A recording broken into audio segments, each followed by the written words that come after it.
ಅಪರೂಪದ ಸಮಾರಂಭ ಇದು. ಇಂಥವು ಬಹಳ ಕ್ವಚಿತ್ತಾಗಿ ನಡೀತವೆ ಅಂತ ಕೂಡ ಹೇಳಬೇಕು. ನಾನು ಚಡಚಣದವ ರಾಗನೆ 3 ಜನ ಪುಣ್ಯಾತ್ಮರನ್ನ ಈ ಸಂದರ್ಭದಲ್ಲಿ ಸ್ಮರಿಸಿಕೊಳ್ಬೇಕು ಅಂತ ಅನಿಸ್ತದೆ. ಒಬ್ಬರು ವಯಸ್ಸಿನಲ್ಲಿ ಹಿರಿಯರು ಮತ್ತು ಈ ನಾಡಿಗೆ ಸಿದ್ದೇಶ್ವರ ಸ್ವಾಮೀಜಿ ಅಂತ ಒಬ್ಬ ಶಿಷ್ಯನನ್ನು ಕೊಟ್ಟಿರ್ತಕ್ಕಂಥ M.R. ಜಾಗೀರ್ದಾರನ್ನ ಈ ಸಂದರ್ಭದಲ್ಲಿ ಸ್ಮರಿಸಿಕೊಳ್ತೇನೆ. ನಾವು ಅವರನ್ನ M.R.G ಅಂತ ಕರಿತಿದ್ದೀವಿ. ಚಡಚಣದ ಹೈಸ್ಕೂಲ್ನಲ್ಲಿ ಶಿಕ್ಷಕರಾಗಿದ್ದುಕೊಂಡು ಬಹಳ ಅಪರೂಪದ ಒಂದು ಅಧ್ಯಾತ್ಮದ ಜರ್ನಿಯನ್ನು ಮಾಡಿಕೊಂಡು ಹೋದರು. ಇನ್ನೊಬ್ಬರು ಇದೀಗ ನನ್ನ ಶಿಷ್ಯ ಸ್ಮರಿಸಿಕೊಂಡಿರ್ತಕ್ಕಂತೆ ಯಾವ PhD ಇವತ್ತು ನೋಡ್ತೀವಿ, ಅದಕ್ಕೆ ಒಂದು ಬೇಸ್ ಆಗಿ ಇರ್ತಕ್ಕಂಥ ಸಜ್ಜನ, ಜೀವಿ ಸಜ್ಜನ, ಬಂಗಾರವ ಸಜ್ಜನಳ ದಾನದ ಕೊಡುಗೆ BLD ಸಂಸ್ಥೆಯ ಕಟ್ಟಡದ ಸ್ಥಾನ, ಅವರನ್ನ ಜೊತೆಗೆ ಸಿಂಪಿ ಲಿಂಗಣ್ಣನವರನ್ನ 3 ಜನರ ಈ ಸಂದರ್ಭದಲ್ಲಿ ಸ್ಮರಿಸಿಕೊಳ್ತಾ, ಯಾಕೆ ಅವರನ್ನ ಸ್ಮರಿಸಿಕೊಳ್ಬೇಕಂದ್ರೆ ಈ ಪ್ರದೇಶಕ್ಕೆ ಒಂದು ಸಾಹಿತ್ಯಿಕ, ಸಾಂಸ್ಕೃತಿಕ, ಆಧ್ಯಾತ್ಮಿಕ ನೆಲೆಗಟ್ಟನ್ನು ಒದಗಿಸಿಕೊಟ್ಟಂತ 3 ಮಹತ್ವದ ಪಾತ್ರಗಳು. ಅವರಿಲ್ಲದ ಈ ಪ್ರದೇಶದ ಅದು ಬಿಟ್ಟು ಇಲ್ಲಿ ಏನಿದೆ ಅಂತ ಕೇಳಿದ್ರೆ ನೆಲ ಇದೆ, ಹಾಳು ಗತವೈಭವನ ಸಾರುವ ಕಟ್ಟಡಗಳಿವೆ. ಆದರೆ ಒಂದು ಸಂಸ್ಕೃತಿಯನ್ನು ಕಟ್ಟಿಕೊಡ್ತಕ್ಕಂಥ ಮಹತ್ವದ ವ್ಯಕ್ತಿಗಳಲ್ಲಿ ಆ 3 ಕೂಡ ಬಹಳ ದೊಡ್ಡ ಪಾತ್ರವನ್ನು ಆಡಿದೆ. ಇನ್ನೂ ಒಂದು ಕಾರಣಕ್ಕಾಗಿ ನಾನು ಅವರನ್ನ ಇಲ್ಲಿ ಸ್ಮರಿಸಿಕೊಳ್ಬೇಕಾಯಿತು, ವಿಶೇಷತ M.R. ಜಾಗೀರ್ದಾರನ್ನ. ನಾನು ಬಹಳ ಚಿಕ್ಕವನಿದ್ದೆ, ನನ್ನ ಕೈಯಲ್ಲಿ ಒಂದು ಪುಸ್ತಕ ಕೊಟ್ಟರು. ಪುಸ್ತಕ ಬಹಳ ದೊಡ್ಡದಿತ್ತು, ಆದರೆ ಇಡೀ ಪುಸ್ತಕದ ಮೇಲೆ one letter, single letter, the name of the author is single letter. ಸಾಮಾನ್ಯವಾಗಿ ಲೇಖಕರು ಅಂದ ಕೂಡಲೇ ಒಂದಿಷ್ಟು ಸಣ್ಣ ಪುಟ್ಟ ವ್ಯಸನಗಳಿರ್ತವೆ. ಉಪಾಧಿಗಳಿರಬೇಕು, ಡಾ ಇರಬೇಕು, ಪ್ರೋ ಇರಬೇಕು, ಮುಂದೆ ಎಲ್ಲೆಲ್ಲಿ ಹುಟ್ಟಿದ್ವಿ, ಏನೇನು ಮಾಡಿದ್ವಿ, ಎಲ್ಲ ದೊಡ್ಡ ಚರಿತ್ರೆ ಇರಬೇಕು. ಅವಶ್ಯಕತೆ ಇಲ್ಲ ಅನ್ನಿಸ್ತದೆ. The work has to talk more than the words. ಮಾತನಾಡಬೇಕಾಗಿದ್ದು ಕ್ರಿಯೆ, ಕೃತಿ, ಲೇಖಕನಲ್ಲ. ಅದನ್ನು ನಂಬಿರ್ತಕ್ಕಂಥ ಬಹಳ ದೊಡ್ಡ ಪುಣ್ಯಾತ್ಮನ ಪುಸ್ತಕವೊಂದನ್ನು ನನ್ನ ಕೈಗೆ ಕೊಟ್ಟರು. ಅವರು ನನಗೆ ಕೊಟ್ಟಿರ್ತಕ್ಕಂಥ ಕೊನೆಯ ಪುಸ್ತಕ ಅದು ಶ್ರೀರಾಮಕೃಷ್ಣ ವಚನವೇದ ಭಾಗ 1 ಪೂರ್ವಾರ್ಧ. ಅದರ ಮೇಲ್ಗಡೆ ಹೆಸರು ಬರೀ ಮ, ಸಿಂಗಲ್ ಇನ್ವರ್ಟೆಡ್ ಕಾಮದಲ್ಲಿ ಮ ಅಂತೇಳಿ ಇತ್ತು. ಆ ಮ ಯಾರು ಅಂತ ತಿಳ್ಕೊಬೇಕಾದ್ರೆ ನನಗೆ ಮತ್ತೆ 30 ವರ್ಷ ಹೋಯಿತು. ಮೈಸೂರಿಗೆ ಹೋದ್ಮೇಲೆ ರಾಮಕೃಷ್ಣಾಶ್ರಮದ ಪರಿಚಯಕ್ಕೆ ಬಂದ ಮೇಲೆ ಅಲ್ಲಿ ಮೊದಲಿಗೆ ನಾನು ಆ ಮ ಮಹಾಶಯನ ಫೋಟೋ ನೋಡಿದೆ. I saw the photo of ಮ ಮಹಾಶಯ. ಆಮೇಲೆ ಗೊತ್ತಾಯಿತು ಆ ಮ ಅಂದ್ರೆ ಮಹೇಶ್ ಚಂದ್ರ ಗುಪ್ತಾ ಅಂತಕ್ಕಂಥ ಬಹಳ ದೊಡ್ಡ ಲೇಖಕ. ಶ್ರೀರಾಮಕೃಷ್ಣರ ಶಿಷ್ಯೋತ್ತಮರಲ್ಲಿ ಅವರೂ ಒಬ್ಬರಾಗಿದ್ದರು. ಈ ಮಾತನ್ನ ಸಂದರ್ಭವನ್ನ ಇಲ್ಲಿ ಸ್ಮರಿಸಿಕೊಳ್ಳಬೇಕಾದ ಉದ್ದೇಶ, ಇವತ್ತಿನ ದರ್ಶನ ದೀಪಿಕೆ ಪುಸ್ತಕದ ಲೇಖಕನ ಹೆಸರು ಎ ಮತ್ತು ಇ. ಎರಡೇ ಲೆಟರ್ಸ್ಗಳನ್ನು ಇಟ್ಕೊಂಡಿರ್ತಾರೆ. ಈ ಪುಸ್ತಕ ಮತ್ತು ಲೇಖಕನ ಜರ್ನಿ ಹೇಗಿರುತ್ತದೆ? ಪುಸ್ತಕ ಒಂದು ಪ್ರಚಾರದ ಮಾಧ್ಯಮ, ಪುಸ್ತಕ ಒಂದು ಅಚೀವ್ಮೆಂಟು, ಪುಸ್ತಕ ಒಂದು ಕಿರೀಟು, ಪುಸ್ತಕ ಒಂದು ಪ್ರಶಸ್ತಿ ಅಂದುಕೊಳ್ಳುವವರ ಮಧ್ಯ ಪುಸ್ತಕವನ್ನು ಭಿನ್ನವಾಗಿ ಕಟ್ಟಿಕೊಟ್ಟಿರ್ತಕ್ಕಂಥ ಪುಣ್ಯಾತ್ಮ ಎ ಅಥವಾ ಮಹೇಶ್ ಚಂದ್ರ ಗುಪ್ತಾ. ಏನ್ ಮಾಡಿದ್ರು?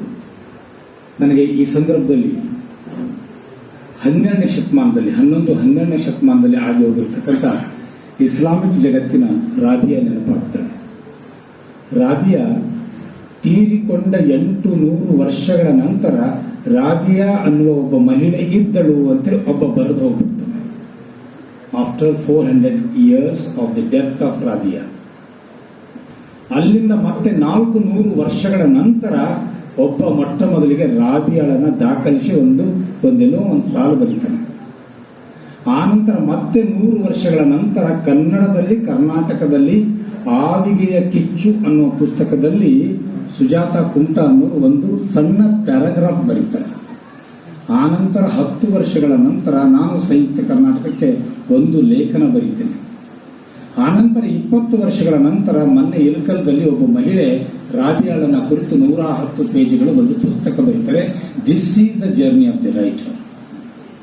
ಇವತ್ತು ಪುಸ್ತಕ ಓದಿ ನಾಳೆ ಬೆಳಿಗ್ಗೆ ತುಂಬಾ ಪ್ರಸಿದ್ಧ ಆಗ್ಬಿಡ್ತು ಅಂತಕ್ಕಂಥ ಒಂದು ಆಲೋಚನೆ ನಾವು ಇಟ್ಕೊಂಡ್ರೆ ದರ್ಶನ ದೀಪಿಕೆ ಆ ಸಂಪ್ರದಾಯಕ್ಕೆ ಸೇರಿದ ಪುಸ್ತಕ ಅಲ್ಲ.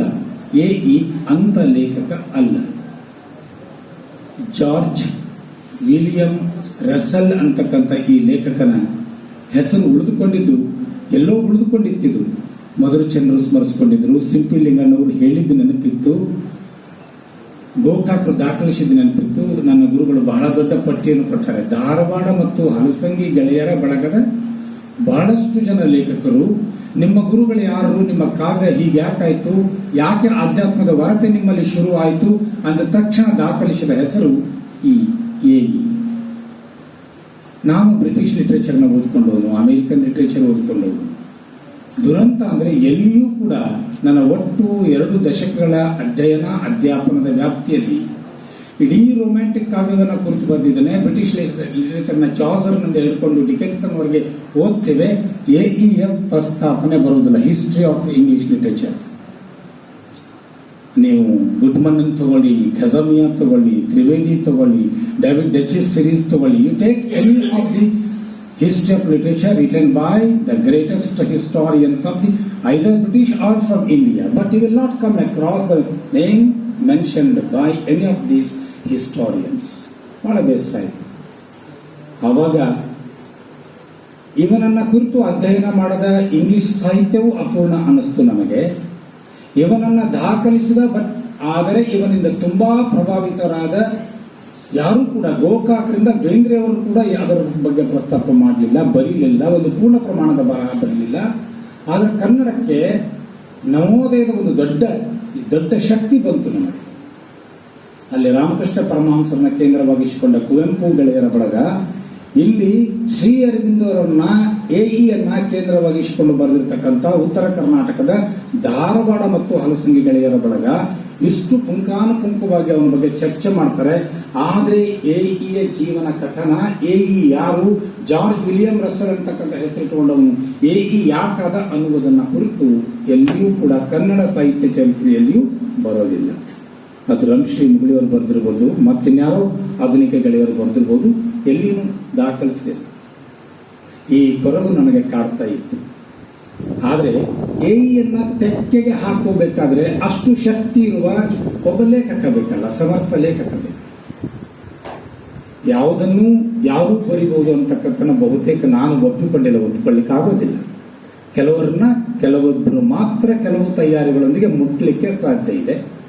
ಆಗ ನಾನು ಅಂದ್ಕೊಂಡಿದ್ದು ಗುರುಗಳ ಕಡೆ ಹೋಗೋದು ಉತ್ತಮ ಅಂತ ಅನ್ನಿಸ್ತು. ಮಾತೆಯವರು ಶ್ರೀಮತಿಯವರು ತೀರ್ಕೊಂಡಿದ್ರು ಕರೋನಾದಂತ ಬಹಳ ಕೆಟ್ಟಗಳಿಗೆ. ಆವಾಗ ನಾನು ಸರ್ಗೆ ಒಂದು ಮಾತಂದೆ, ಈ ಪುಣ್ಯಾತ್ಮ ಎ.ಇ. ಯಾರು, ಇವು ನನ್ನ ಗುರುವಿನಂತೆ, ಕಾವ್ಯದ ಗುರುವಿನಂತೆ ನಮ್ಮ ಹಲಸಂಗಿ ಗೆಳೆಯರ ಬಳಗ, ಧಾರವಾಡದ ಗೆಳೆಯರ ಬಳಗ ಸ್ಮರಿಸ್ಕೊಳ್ತದೆ, ಆದರೆ ಯಾರೂ ಅವನ ಬಗ್ಗೆ ಕೆಲಸ ಮಾಡಿಲ್ಲ. ಸರ್, ದಯವಿಟ್ಟು ಎ.ಇ.ಯನ್ನ ಕುರಿತು ತಾವು ಏನಾದರೂ ಮಾಡಬೇಕು ಅಂಥೇಳಿ ವಿನಂತಿಸಿಕೊಂಡಾಗ ಅವರು ಕೆಲಸ ಶುರು ಮಾಡಿಕೊಂಡ್ರು. ಅದು ನನ್ನ ಭಾಗ್ಯ, ಅದು ಕನ್ನಡದ ಭಾಗ್ಯವೂ ಕೂಡ. ಅದಕ್ಕೊಂದು ಚಪ್ಪಾಳೆ.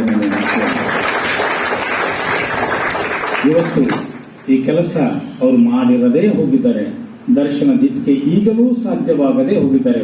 ಬಹುತೇಕವಾಗಿ ಇದು ಅಸಾಧ್ಯವಾಗಿಯೇ ಉಳಿತಾ ಇತ್ತು. ಅರ್ಧ ಎ.ಇ.ಯನ್ನ ಗುರುಗಳು ಕೊಟ್ಟಿದ್ದಾರೆ.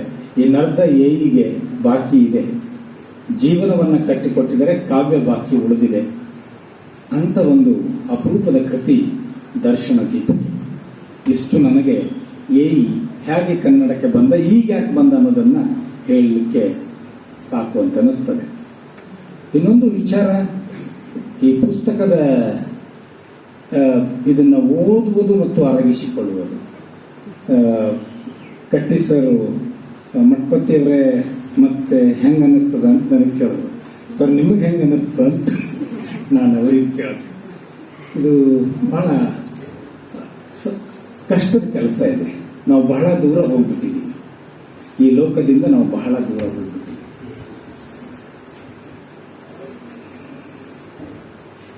ವಚನ ನೆನಪಿ ಬರ್ತದೆ. ಒಡಲುಗೊಂಡವ ಹಸಿವ ಒಡಲುಗೊಂಡವ ಹುಸಿವ, ನೀನು ನನ್ನಂತೆ ಒಮ್ಮೆ ಒಡಲುಗೊಂಡು ನೋಡ ಅಂತ ಹೇಳ್ತಾನೆ. ಹಸಿಯದ ಹುಸಿಯದ ಇಬ್ಬರು ವ್ಯಕ್ತಿಗಳು ಇವತ್ತು ದರ್ಶನ ದೀಪಿಕೆಯನ್ನ ಕೊಟ್ಟರು. ಯಾರು ಹಸಿಯದ ಹುಸಿಯದ? ನನ್ನ ಗುರುಗಳನ್ನ ನೋಡ್ತೇನೆ ನಾನು ಕಳೆದ 40 ವರ್ಷಗಳಿಂದ. ಅವರು ಯಾವುದಕ್ಕೂ ಭಯಂಕರವಾಗಿ ಹಸಿದಿದ್ದು ಅದು ಹಪಹಪಿಸಿದ್ದು ನೋಡಿಲ್ಲ ನಾನು. ಹುಸಿ ಅಂತೂ ಸಾಧ್ಯ, ಅವರ ಸಮೀಪನೇ ಸುಳಿಲಿಲ್ಲ. ಈ ಪುಣ್ಯಾತ್ಮನು ಹಾಗೆ ಇದ್ದ, ಈ ಏಯಿನೂ ಹಾಗೆ ಇದ್ದ.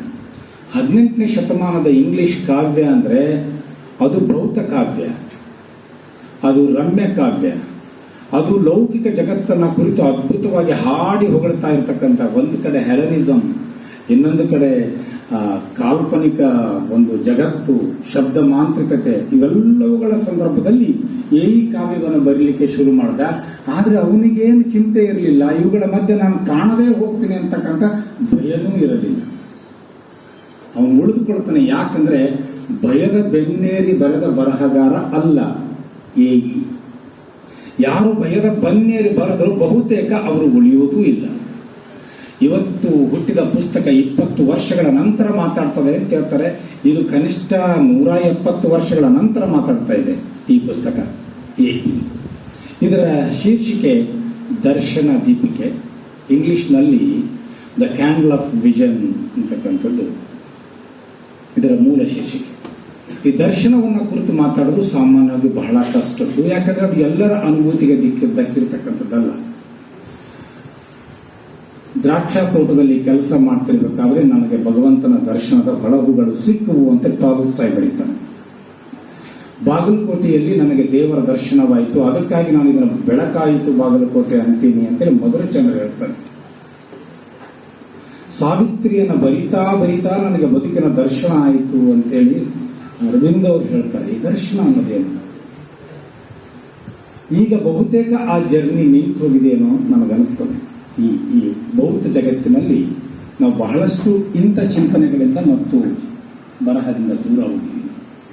ಪುಸ್ತಕದ 29ನೇ ಪುಟದಲ್ಲಿ ದರ್ಶನದ ಬಗ್ಗೆ ಏಯಿ ಹೀಗೆ ಹೇಳ್ತಾನೆ. ದರ್ಶನವು ಬಹಳಷ್ಟು ಸಲ ಪ್ರಜ್ವಲಿಸುವಂಥದ್ದು, ಖಚಿತವಾದದ್ದು, ಏನನ್ನೂ ಎನ್ನುವುದನ್ನು ಅಲ್ಲಗಳೆಯುವಂತಿಲ್ಲ. ಯಾಕೆಂದರೆ ಅದು ಅನುಭವ ವೇದ್ಯವಾಗಿದೆ, ಖಚಿತವಾಗಿದೆ. 100 ಕಲಾವಿದರು ಅಷ್ಟೇ ಏಕೆ, ಕಲಾವಿದರಲ್ಲದ 100 ಜನರು ತಮ್ಮ ಕನಸುಗಳಲ್ಲಿ ಅಂಥ ದರ್ಶನವನ್ನು ಸುಸ್ಪಷ್ಟವೆಂದು ಹೇಳುತ್ತಾರೆ ಅಂಥೇಳಿ ಇದರೊಳಗೆ ಅವನು ಹೇಳ್ತಾನೆ.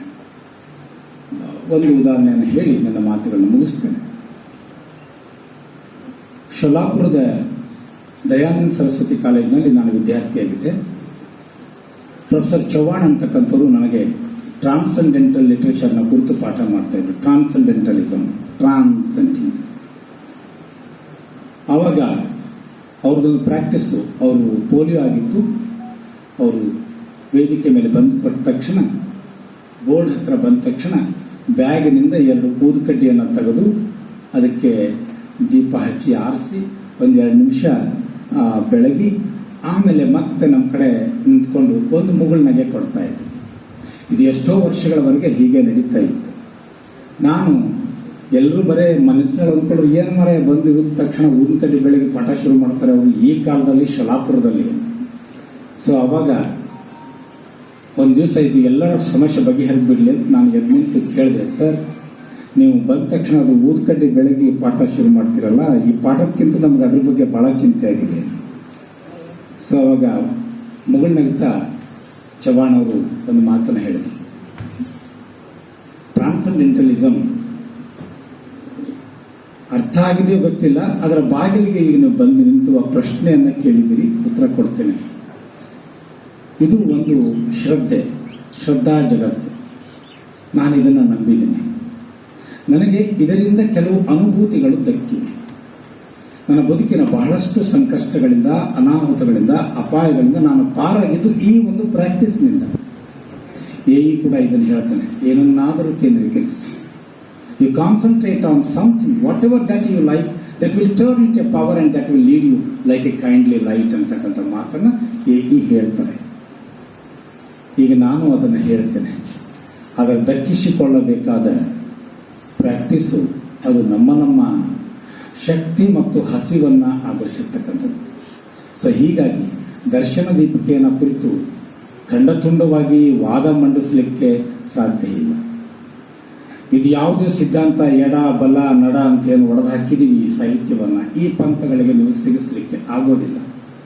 ಇದು ಬುದ್ಧ ಕಾವ್ಯವೋ, ಬಸವಣ್ಣನ ದರ್ಶನವೋ, ಅಥವಾ ನಮ್ಮೆಲ್ಲರ ಹುಡುಕಾಟವೋ, ಬೇಂದ್ರೆಯವರ ಬೆಳಗೋ, ಓಕೆ, ಇದೆಲ್ಲನೂ ಸಿ ಲಿಂಗಣ್ಣನವರ ಮುಗಿಲುಜೇನು, ಮಧುರಚನ್ನರ ನನ್ನನಲ್ಲನು, ಅದೆಲ್ಲವೂ ಕೂಡ ನಾವು ಒಂದು ಹಂತದ ಜರ್ನಿಯನ್ನು ಮಾಡಿದಾಗ ಮಾತ್ರ ಇದು ತರ್ಕಕ್ಕೆ ಸಿಗುವ, ವಾದದಿಂದ ಮಂಡಿಸುವ ಪುಸ್ತಕ ಅಲ್ಲ. ಇಷ್ಟು ನನಗೆ ಅನಿಸಿರ್ತಕ್ಕಂಥ.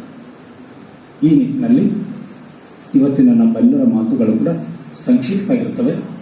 ಪುಸ್ತಕ ಇನ್ನೊಂದು ಕಾರಣಕ್ಕಾಗಿ ನಾನು ಒಂದು ಕ್ಷಣ ನಿಮ್ಮ ಮುಂದೆ ನಿಲ್ಲಬೇಕು.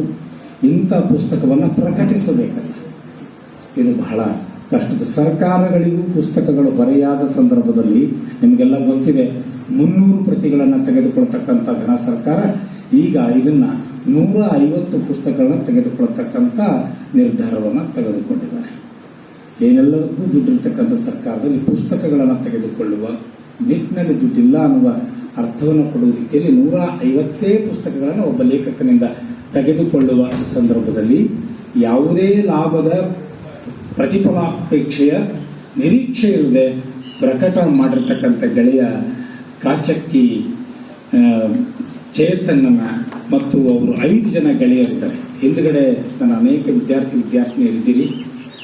ನಾನು ಅವರಿಂದ ನಿಮಗೆ ರವಾನಿಸಬೇಕಾದ ಒಂದು ಸಂದೇಶ ಅಂದ್ರೆ, 5 ಜನ ಇದೇ ವಯಸ್ಸಿನ ಗೆಳೆಯರು ಸೇರಿಕೊಂಡು ಕಾಚಕ್ಕಿ ಪ್ರಕಾಶನ ಅಂತಕ್ಕಂಥ ಒಂದು ಪ್ರಕಾಶನ ಸಂಸ್ಥೆಯನ್ನು ಮಾಡಿಕೊಂಡು ಇಂಥ ಗ್ರಂಥಗಳನ್ನು ನಿಮಗೆ ಮುಟ್ಟಿಸುವ, ಇದು ಲಾಭ ಅಲ್ಲ. ಇದು ಬೇರೆ ಯಾವುದಾದ್ರೂ ಪುಸ್ತಕ ಬರೆದ್ರೆ ಹೇಳಿ ಹೋಗೋ ಕಾರಣ ಅಂತ ನಾನು ಬರೆದ್ರೆ ಬಹುತೇಕ ಬಹಳ ಪ್ರತಿ ಮಾರಾಟ ಆಗ್ತಿತ್ತು.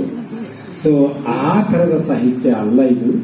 ಇದು ಆತ್ಮಕ್ಕೆ ಬಹುತೇಕ ನಿಮ್ಮ ಬದುಕು ನಿಂತು ಮತ್ತೊಂದು ಬದುಕು, ದರ್ಶನದ ಬದುಕು ಶುರುವಾಗುವ ಸಂದರ್ಭದಲ್ಲಿ ನಿಮ್ಮ ಮನೆಯ ಬೆಳಕಾಗಿ ಉಳಿಯುವ ಕಾಡುವ ಒಂದು ಅಪರೂಪದ ಕೃತಿ ದರ್ಶನ ದೀಪಿಕೆ. ಅದಕ್ಕೆ ನಿಮ್ಮೆಲ್ಲರ ಪ್ರೋತ್ಸಾಹ ಕಾಚಕ್ಕಿ ಪ್ರಕಾಶನಕ್ಕಿರಲಿ. ಅವರಿಗೊಂದು ಚಪ್ಪಾಳೆಯನ್ನ ತಟ್ಟೆ.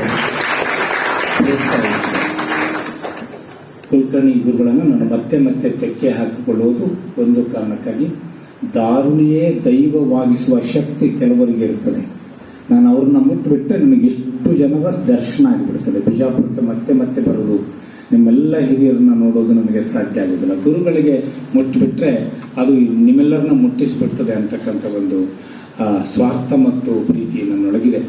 ನನಗೆ ಗುರು ಸಮಾನರಾಗಿರ್ತಕ್ಕಂಥ ಕಟ್ಟಿ ಗುರುಗಳು ಮತ್ತು ಭಾವಿಯವರು, ಕಾಲೇಜಿನ ಇಂಥ ಒಂದು ಸಮಾರಂಭಕ್ಕೆ ಸಾಕ್ಷಿಯಾಗಿರ್ತಕ್ಕಂಥ ನಮ್ಮನ್ನೆಲ್ಲ ಸೇರಿಸಿದ್ದ ಪ್ರಾಂಶುಪಾಲರು, ಮುಖ್ಯವಾಗಿ ಪ್ರೊಫೆಸರ್ ಆರ್ ಕೆ ಕುಲಕರ್ಣಿಯವರು, ಸಹೋದರ ಸಮಾನರಾಗಿರ್ತಕ್ಕಂಥ ನಾರಾಯಣ ಪವಾರ್ರು, ಜೊತೆಗೆ ಕಾಚಕ್ಕಿ ಪ್ರಕಾಶದ ಚೇತನ್, ಬಹಳ ಉತ್ಸಾಹದಿಂದ ಬಸವರಾಜಿಗೆ ಹೇಳಿದೆ, ನ್ಯಾಕಿಗೆ ಸರ್ಟಿಫಿಕೇಟ್ ಮಾಡಿಸಲಿಗೆ ನಾನು ನ್ಯಾಕನ್ನು ಮಾಡಿ ಬಂದವನಪ್ಪ. ರಾಜ್ಯದಲ್ಲಿ 415 ಕಾಲೇಜುಗಳ UGC ನೋಡಲ್ ಆಫೀಸರ್ ಆಗಿ ಇದ್ದೆ ನಾನು.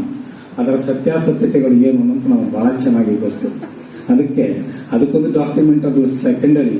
ಬಟ್ ಮೋರ್ ದನ್ ದ್ಯಾಟ್, ಇಡೀ ಬಿಜಾಪುರ ಜಿಲ್ಲೆಯ ಒಂದು ದೈವ ನಿಮ್ಮ ಕಾಲೇಜಿನಲ್ಲಿ ಸೇರ್ತದೆ. ಇದೊಂದು ಹಿಸ್ಟಾರಿಕಲ್ ಒಂದು ಇತಿಹಾಸವನ್ನ ದಾಖಲಿಸಿರ್ತಕ್ಕಂಥ ಅಪರೂಪದ ಇಷ್ಟು ಚಿಕ್ಕ ಸಭೆಯಲ್ಲಿ ಎಷ್ಟು ಜನ ಸೇರಿದಾರೋ ಇವರೆಲ್ಲರೂ ಕೂಡ ಈ ಸಾಂಸ್ಕೃತಿಕ ಜಗತ್ತಿನ ಬಹಳ ಮುಖ್ಯವಾಗಿರ್ತಕ್ಕಂಥ ಗೆಳೆಯರು.